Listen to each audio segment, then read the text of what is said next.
and welcome to the Coffee and Hustle podcast. In this episode, we are going to describe how marketing looks now and then.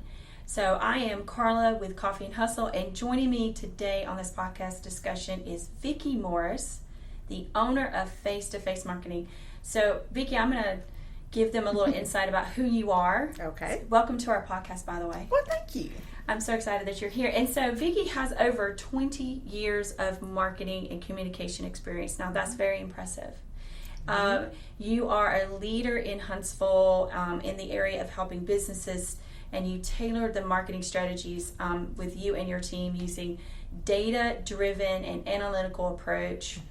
And you provide business owners with a plan of action to really focus on marketing that really converts and builds value for those customers. Now, that's a very great way of looking at your business because not a lot of marketing people do that. Right. So I like to look at the science of marketing. Yes. Because it really is. So that's kind of where I draw my focus from in my marketing. Well, I just want to say that give us a little bit of background on how you got started in marketing.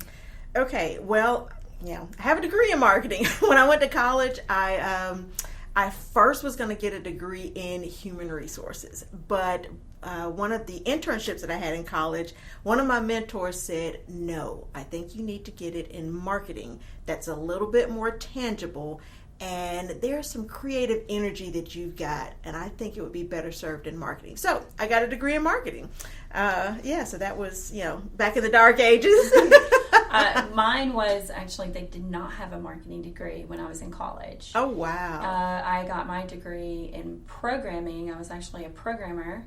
And with I think it was a minor in accounting. So maybe back then I was foreseeing that maybe I was going to be a business owner. I don't know. But I started out actually programming. Okay. Many nights in that computer lab. And I remember the computer lab. The dot matrix printer, yes. That thing was a beast sitting in that room. Yes. And I was always jealous when somebody else programmed you because you could hear the printer going off and you're like, what? Yep. How did you finish so fast? But there was a lot of cheat sheets. I'm not going to tell on ourselves, but some of us pass codes off to each other. Absolutely. To make it so we could live outside the room. So, I want to point out to everyone that we are in the same industry. Yes. And do you ever feel like this industry gets crowded with more of us and getting more and more involved in it? Mm-hmm. Do you feel like it's a crowded industry at this point? If you'd asked me that 3 years ago or 4 or 5 years ago, I might have said, yes, it felt crowded to me. But now it doesn't feel really crowded to me because there's so much work to go around. Mm-hmm. And each of us do things a little bit differently. We have a different niche. We have a different client base that we're working with. And, we're competitors, but we're more so collaborators. And that's how I see a lot of other marketing and branding related businesses in the area. I think we all know each other. Yeah. And for the most part, we all like each other. I think for the most part, I think that there is so much room. I mean, you and I both know, I've been running my business now for 20 years, and knowing the fact that it has changed tremendously, right, and the knowledge base that we had to grow with because we did not have the books back then, right? We didn't. Right. You didn't have classes and things that are now available to a lot of these people that are in college. And just because you have a college degree, you do need to get out and get some experience. Oh, absolutely. I would say 90% of what I do every day for clients was not what I learned in college. There is some of it that I do for clients every day is based on what I learned in college, but I evolved. I learned. Marketing when I was in college is very different than marketing. And I was thinking I was going to be in corporate when I was in college. I was going to have a corporate job. And that's what I was preparing for. And, life took different turns, but I wouldn't trade this life for anything right now. Well, to be honest with you, I think that back when I got my college degree, there was not a job available for me. Oh, yeah. Because I was, in a job that was definitely male-dominated at that point. And so I just had to figure out a way I guess it was just like figure out a way to get into that position. Right. But I mean, I started out building computers and and building servers and doing networking and those things actually moved in, one thing after another led into doing, what is this thing on this big CTR machine? Yeah. And it was, we called it World Wide Web at the time. We didn't call it websites. Right. And so you learned front page. And so front page was the beginning of how we developed websites. And then, of course, we went into Dreamweaver and Photoshop and Illustrator and, and we had to learn all that by heart, by manuals and learning and doing, right? Yeah. So I think the industry as itself is definitely more female-based than it was. It is, yes. And I think you and I both come at it from a little different angle. We both come at it from a very technical background. My first job out of college, I was an engineer. And so having that technical background, learning how to, and I had to learn how to do the engineering work because of networking, I knew that's where the job was going to be when I graduated. So I knew I needed to get my internship in engineering and learn how to do it. And because I learned how to communicate with engineers and learn how to think like engineers, that helped me formulate my new business process today. And having that technical background, I think really helps, especially in the area where we live. Well, to be honest with you, I think I remember back in the day, we used to pull server stats from the actual servers, and it was just very basic, And I remember people putting the counters on their websites to count how many people went to their website. And I was like, why? But for them, I think it was businesses really want to know if people, went to their websites. And most of the times we were developing a 3-page, maybe a 5-page website at that time, and that's as max as you got. And then we started developing databases, and it just got more and more. And then the SEO became a big factor, and that's when Google changed that entire model. Yes. And that really changed how we developed businesses online. So, but as far as I feel that there's so much more room for people like us that you can have the data background, but also the visual. Also, the combination of those two is a very hard find. And so I think that being in this industry, we've got plenty of room to grow. Absolutely, and that's one thing I found with clients.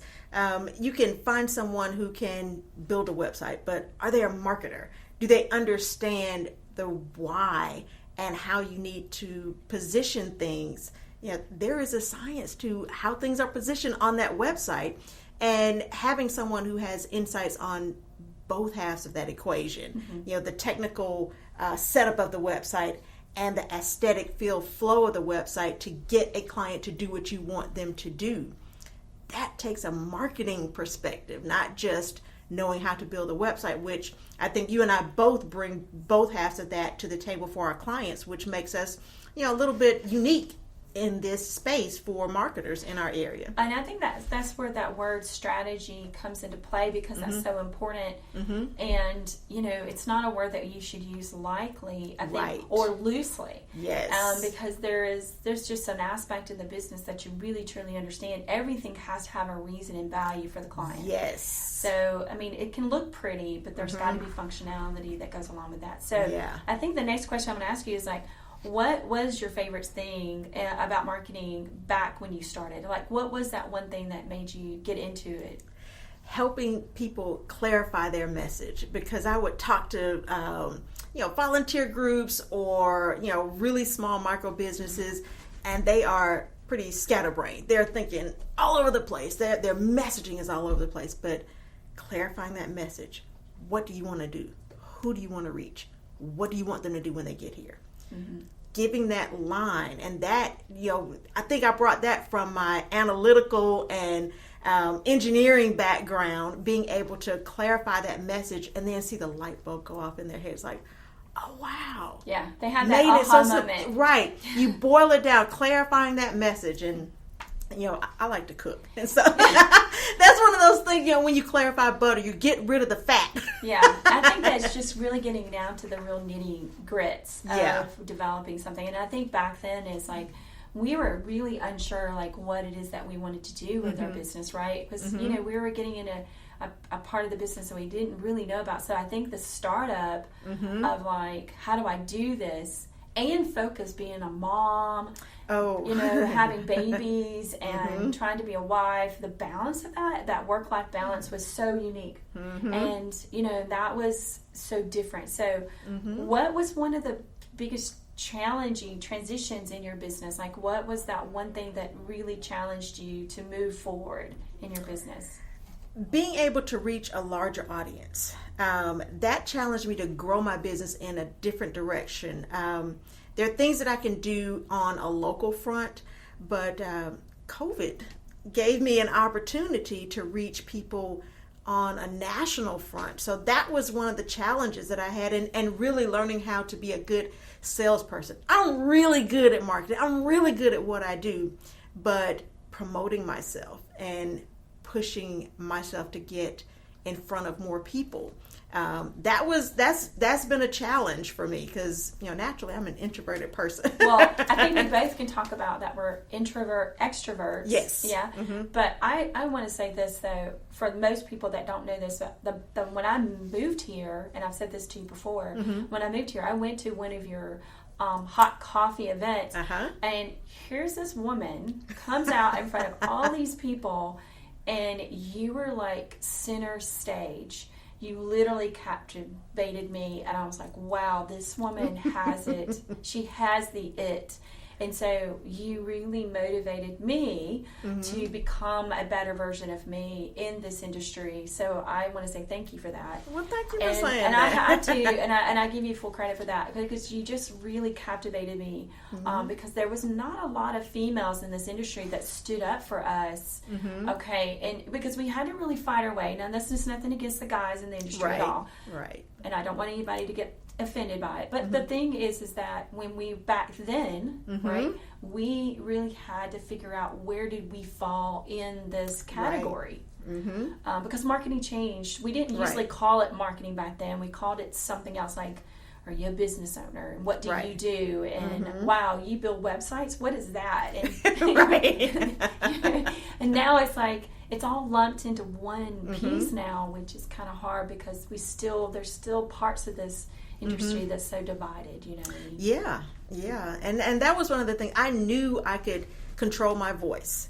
And so being able to, and sometimes I feel like I hid behind my voice. And that if I talk about something that I'm interested in, I'm passionate about, I can hide behind that, and nobody has to see that I'm so scared and introverted. But yeah, for that networking event, networking is really important to me because it can help you grow your business and build that know, like, and trust factor with people. When they can see you, they hear you, they see the things you're talking about, they see the things that you're doing, and they can see or hear that story you're telling, that transformation that you're offering. They can see themselves in that story. Yeah, I think that those connections and those networking programs that you put together, especially for that, really brought those people that were introverts, to be honest with you, because everybody gets nervous going to a networking event. I don't care who you are. And so to a certain degree, when you do that kind of aspect, it really is different for us. When we're walking in this room, we don't know anybody there, to all of a sudden we're, you know, in a room full of people you don't know, and you got to figure out a way to get it. And you make people feel welcomed to do that. And I think that is something very unique that a lot of people didn't offer. So I think that's something that you definitely brought very well in the Huntsville area. So I have to ask you, were you self-taught? Some things, yes. Building websites, doing photography, doing videography, graphic design, all of that I was self-taught.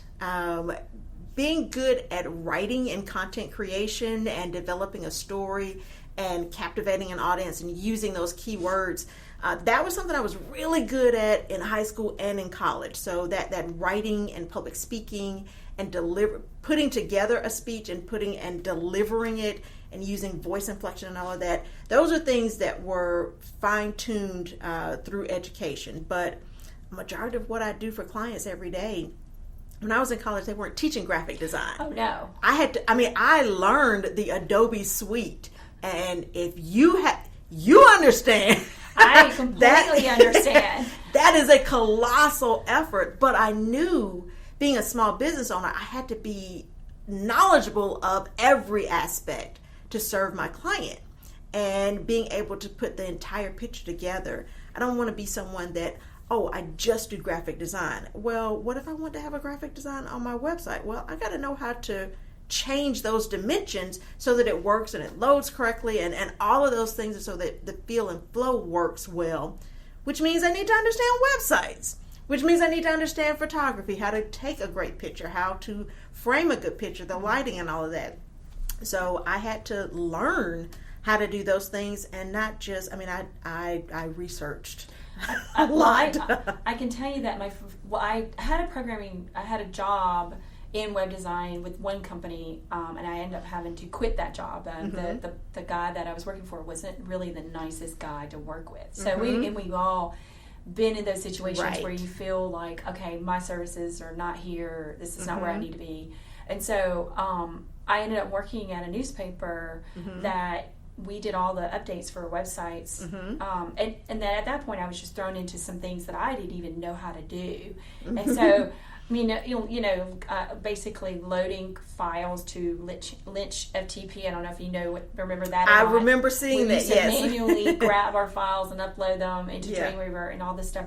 But I think that my biggest challenge was learning, which I literally could not stand it, was Flash. I literally could not learn that. I did some stuff in it, and it was fun, but it was just the hardest maneuvering program that I can remember. And I would cringe if somebody says, hey, and thank gosh Google goes, no, we're not accepting Flash anymore. And I was just so happy. I was like, thank you, I don't have to do Flash ever again. So that was probably one of the things that I did not enjoy learning manually, because there was no classes for those things.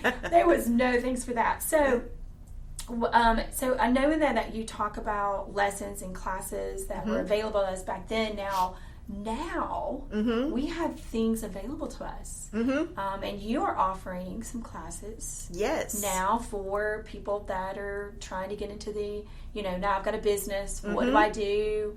Right. You're now developing this whole entire concept that's so different than where you were a year ago, right? Yes. And so the reason behind that, I have a heart for startups. I love the energy of the entrepreneurial ecosystem, and the startup, that's a special place.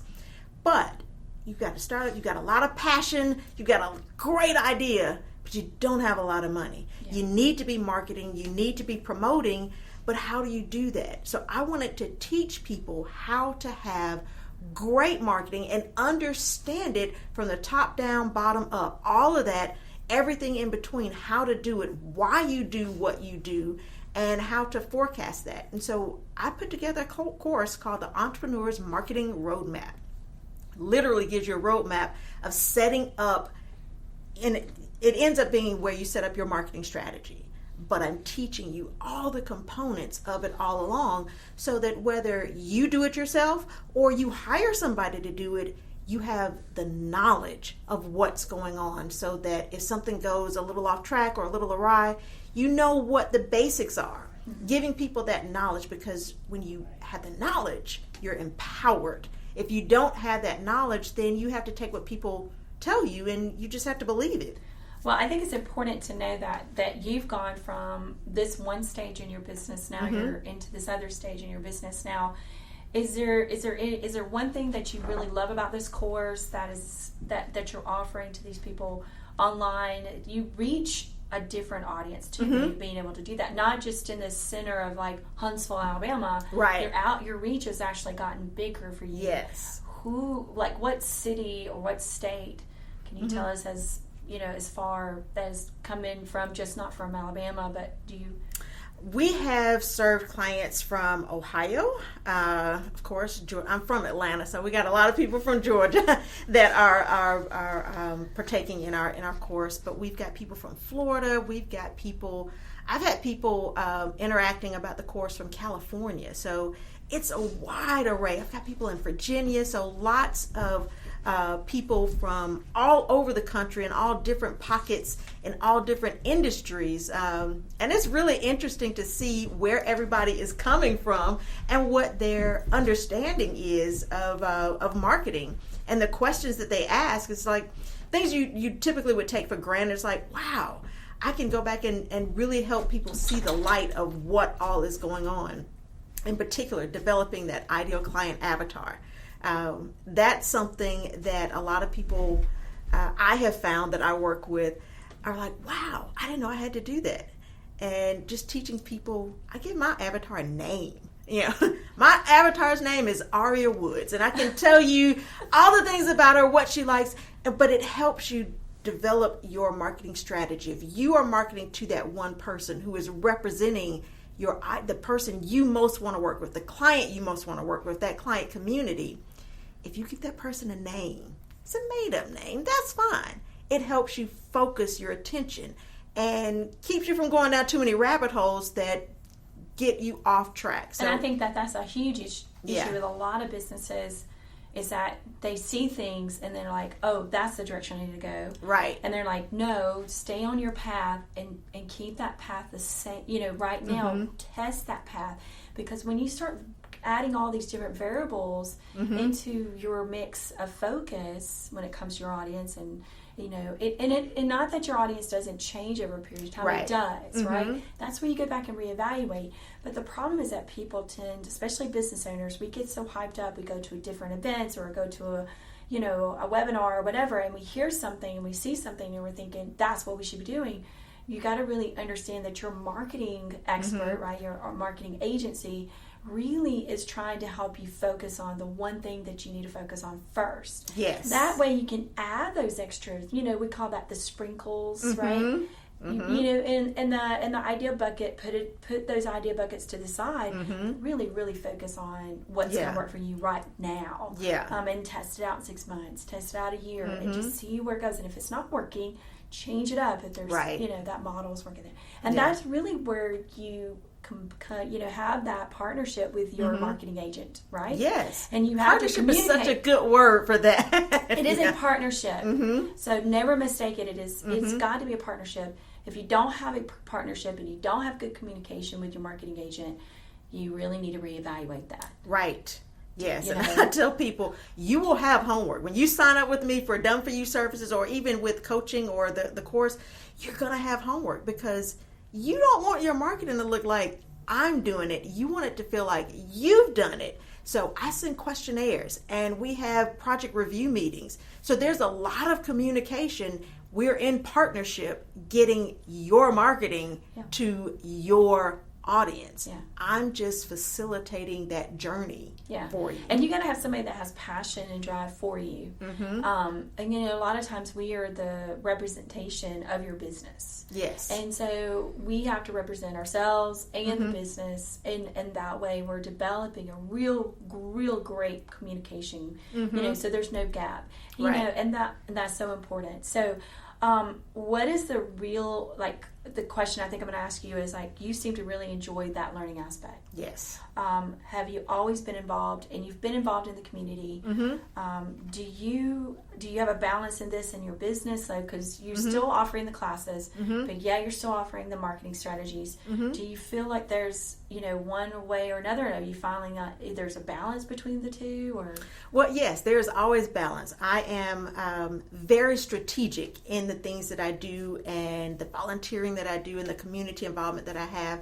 All of it is building that credibility of placing me as an expert in my field. I am involved in the community a lot with the networking group. That's a great way to reach startups and business entrepreneurs who want to work with startups, and other small businesses who want to collaborate with one another. That's a way that helps my business grow, not necessarily on the front end, but because it plants a seed. Oh, she said something about graphic design or social media. Wow, I'm needing some help with social media or a marketing strategy. Let me go and talk to Vicki. Or I was able to get such great information when I went to this event with Vicki. I serve on the Energy Huntsville board, and I hold the communication seat. Well, I do a lot of communication related work for them, helping them communicate their message. Well, that's resulted in a couple of clients because of like, hey, I like what you're talking about there. I need you to help me with this aspect of my business. Yeah. So it's very strategic and it's very intertwined. The group coaching and the courses are part of my funnel. I would like to bring people in. If you are starting out, you just need some help. You can't afford the high cost of things that I typically charge clients thousands of dollars a month for, but you still need that same great service. The entry point is that course. It doesn't cost that much, but it gives you that power and gives you that education. The next step may be, you want to do done-for-you services. You hire my team to do your marketing strategy, your social media, whatever it may be. And then you may want to say, okay, well, I like some of that done-for-you service, but I want to have you help me a little bit more intimately on what I'm doing. Then you move on to the coaching portion, the coaching and mastermind group. So there is a life cycle in that, and with the community involvement, there are different entry points into that funnel. So it's all very strategic, but it's things that I enjoy doing. I really enjoy learning, and I really enjoy helping people on their journey for their marketing efforts. And I think that's such an important aspect of our business when we're in these stages of our business too, right? We have to learn and grow because things change for us quite often, right? And sometimes it's like a little overwhelming with the fact that things change the way they do. So I think for you and I, knowing the fact that you can offer different aspects of your business, and I think it is our responsibility to pass on some of this knowledge base. Why hold on to it, right? And so I think it's really good in that partnership, building that trust factor, understanding what the client's needs are. And I think that that's something that you do very, very well with, everything that you do. And you're very involved in the community with doing those things. And I think that's a great connection for you. So I have a question. This is the last question before we go into our rapid fire. So if you could give one piece of advice to those that are majoring in marketing, what would you say? Get an internship and pay attention. You need real world experience coupled with what you're learning in the classroom, because the actual market is changing rapidly and the classroom can't keep up with that. You need to be able to apply that and have an open mind. Be a sponge. I have worked with so many interns over the past that maybe you come in and you feel like, well, I'm in college. I'm learning all of this stuff, so there's not much more that you can teach me. Oh my goodness, that is such a lost opportunity. Yeah. That's that would be the thing that I would encourage people to do. And don't make it predicated on whether you get paid or not. Predicated on how much experience you're going to get. What can you put in your tool bag from that internship? So, well, I think internship is definitely number one because, and the biggest issue is also pay attention. Put down your cell phone. Listen to what's being said. Observe the conversations that are being had, because you can learn. And also, there may be parts of this industry that you may fall in love with. You may be going into doing social media, but then you get in there and you're like, I really like web design work. Right. Or I may like video photography. There's the parts of this industry it's done in so many pieces now, right? That you can get in one direction, but yet have something else that you still want to fall in love and do. Right. And continue to learn, because this is how we stayed in business this long. Right. We have always had to learn. That's where we level up our learning experience. Yeah. We don't just sit here and go, oh, you just do it for us. Right. We've always been this girl boss of like, we got to do this or no one's going to do it, or we're going to fail and we lose everything. Right. So we didn't just and listen, we've rode the roller coaster, right? Oh, yes, ma'am. Right? And we've learned a lot of lessons ourselves. So when you're in majoring in marketing, whatever it may be, get that internship, get into that job, because you're never going to know exactly what it is. They can teach you all the skills that you want to in school, because believe me, I've seen it, but they're not teaching you the right skills, the real life experiences. Right. And I think that goes with any job. It doesn't even be marketing. It can be any job. Right. Just like when people take a foreign language, you can learn French all day long in the classroom, but you need to go to France. Well, first of all, I learned French and I can only say a couple French words. Right. That's it. Yes. I had a French teacher, she would teach us cuss words, but I'm just saying, I don't think she had a job after that year. She was questionable. Right. Okay, so this is the fun part of our podcast. Okay. It's called Rapid Fire, and I ask a question, and you got to respond as quick as possible. Okay. I suck at this sometimes because I get stuck in like, which word should I use? But, all right, so we're going to start our rapid fire. What is your favorite Southern word? Grits. Grits. Oh, I love it. Grits. Now, if I go back down south, we say, there's a little bit more of a slang on that. We don't say grits. Yeah. How do you like your grits, by the way? Cheese grits. Cheese grits. Yes. With bacon. Yes. Yes. Got to add the extra in there. Yes, and sometimes I do it for a midnight snack. If my training coach is listening to this, I don't have bacon in my grits. I'm just saying. Matter of fact, I'm not having grits. I'm just lying. Okay, if you were a superhero, what would your powers be? To see the clear message, to get through the craposphere. I like the craposphere. I would love just to see the future, because there's things that I go back to thinking, I'm like, wow, I could have really developed that. Yeah. That was my idea. It's like you're talking to someone and they're going on and on and on. It's like, let me laser focus and get to the core of what you're saying. Laser focus. Yeah. I like that. If you could teleport, where would you go and why? Ooh, if I could teleport, I would go back to, I would say, and call me crazy, but I would say the 1800s. I love the idea of the Renaissance thing. My family has a big farm down in South Georgia, and just knowing how to do everything and be self-sufficient and knowing all of those things, and that was just expected. Yeah. I think I could live in that era. Well, back then it's like you ate everything, right? And every part of the hog. And yes. Yeah. Yes. I don't know if any of you could stomach that now, but when you're hungry, you got to eat. Yes. Right? Now the caveat is I would like to customize how I would be in the 1800s. What you know now, and you take it, and you're like, no, I don't think so. So, what is your favorite dessert? Cantaloupe. Really? I will take cantaloupe over dessert any day. Really? I will get the big bowl in the grocery store, and I don't share it. Okay. Wow. You're one of those. Yes. You cannot. That was a really don't ask me. I'm just going to say that was an unexpected answer, but that's actually very funny. I love it. Mountains or beach? Beach. Oh, absolutely. 100. Yes. We got to be a beach girl. Yes. Put those toes in the sand. Yes. Listen to those waves.